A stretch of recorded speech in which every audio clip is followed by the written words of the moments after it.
안녕하세요. 김쌤의 너무 뻔한 영어입니다. 이번 강의는 영어의 큰 특징 중에 하나인 위치, 자리에 대해서 이야기하려고 합니다. 문장 내에서의 자리겠죠.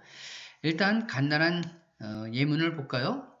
여기 number, 이 두 개의 number를 모르는 사람은 없을 것입니다. 그러나 똑같은 형태의 단어가 하나는 이렇게 I number 하고 my number 이렇게 됨에 따라서 우리말로는요 I number 하면 요 number가 동사로 사용된 겁니다. 왜냐하면 앞에 인칭 대명사 주격인 I가 있기 때문이죠. 그러나 같은 단어의 number 앞에 소유격인 my가 있게 되면은 얘는 명사가 되는 겁니다. 그래서 우리말로는 번호 이렇게 되겠죠. 그런데 I number 하면 이게 동사로 쓰여서 우리말로는 번호를 매기다 이런 식이 됩니다. 그래서 I number 5 이러면 나는 5번을 매겼다 이런 뜻이고요. My number is number 5 내 번호는 5번이다 이런 뜻이 되는 겁니다. 그러니까 이쪽에 있는 한 단어만 보고 이 뜻을 알 수 있는 게 아니고 좌우를 살펴야 됩니다. 요런 차이가 있죠. 그래서 영어는 요런 단어에서도 똑같은 형태가 다르게 사용될 수 있는데요. 이거는 그래서 우리 이 자리가 중요하다는 겁니다. 여기는 명사 자리고요. 이 인칭 대명사 주격으로 쓰인 그 다음 자리는 동사라는 사실을 알아야지 올바르게 문장을 이해할 수 있는 겁니다. 자, 그러면 단어뿐만이 아니라 이제 동사 dance에다가 ing를 붙인 형태인데요. 요 2번에도 보면 dancing 두 개가 있죠. 그런데 여기에 dancing shoes와 dancing girl 요렇게 똑같은 명사지만 요때는 뜻이 달라집니다. dancing girl 하면 춤추는 소녀고요. 춤추는 신발이 아니라 뭐죠? 발레화, 춤출 때 신는 신발을 발레화라 하죠. 이때 그러니까 똑같은 dancing이 뒤에 같은 명사가 오더라도 이렇게 좀 무생물적인 요소가 오고 이때는 girl, 사람이죠. 그냥 행동하는, 그러니까 춤을 추는 소녀가 되는 겁니다. 춤을 추는 신발, 이건 말이 안 되죠. 3번을 볼까요? traveling around the world. 자, 똑같은 단어인데요. 여기에 is가 첨가됐다고 해보세요. 그런데 여기다가 he is traveling around the world와 his dream, 그의 꿈은 이렇게 하면 위에 거는 그는 세계 일주를 하고 있는 중이다 이런 뜻이 되고요. 다음에 his dream is traveling around the world는 요거랑 똑같은 거예요. He is a teacher.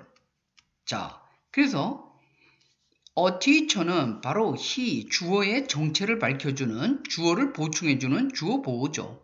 그래서 traveling around the world는 이때 a teacher 자리에 와 있고요. his dream이 무엇인지 보충 설명해 주니까 traveling around the world는 이때는 그의 꿈은 세계 일주를 하는 것이다. 이렇게 해석이 되는 겁니다. 그러니까 영어에서 다시 한번 말하지만 어떤 특정 형태만 보고는 알 수 없고요. 좌우의 단어를 봐야지만 올바르게 해석할 수 있는 게 바로 영어입니다. 그러면 이제 4번을 볼까요? 1, 2, 3번에 to study English가 동일하게 있습니다. 그런데 이것도 어떻게 해석해야 될지는 바로 왼쪽에 어떤 단어가 쓰이느냐예요. 자, 볼까요? I want 이렇게 쓸 때 하고요. I don't have time 이렇게 쓰일 경우하고 마지막으로요. I went to the library 이렇게 했다 그래 보세요. 그러면은 요 단어에 따라서 해석이 달라진다는 겁니다. 나는 원한다. 그러면 요 자리는요. 요 자리는 원하는 대상이 목적어 자리예요. 그래서 나는 원한다. 뭘 원한다고요? 영어 공부하기를 원한다. 그리고 이때 to study는 어떤 거냐면 공부하는 것이 아니라 앞에 있는 명사를 수식하는 겁니다. 그래서 I don't have, 나는 없어요. 시간이. 무슨 시간이죠? to study, 영어 공부를 할 시간입니다. 이거는 하는 또는 하기를 이렇게 해석이 되는 거고요. I went to the library. 라이브러리를 갔어요. 요때는 뭐라고 해야 되나? 하기 위해서. 요렇게 돼야 됩니다. 그럼 어떻게 해석하느냐고요? 요 파란색이 바로 그 단서를 제공하게 되는 겁니다. 특히 이렇게 명사 뒤에 있죠? 그리고 I went to the library 하고 완전히 끝났는데 왜 갔을까? To study English.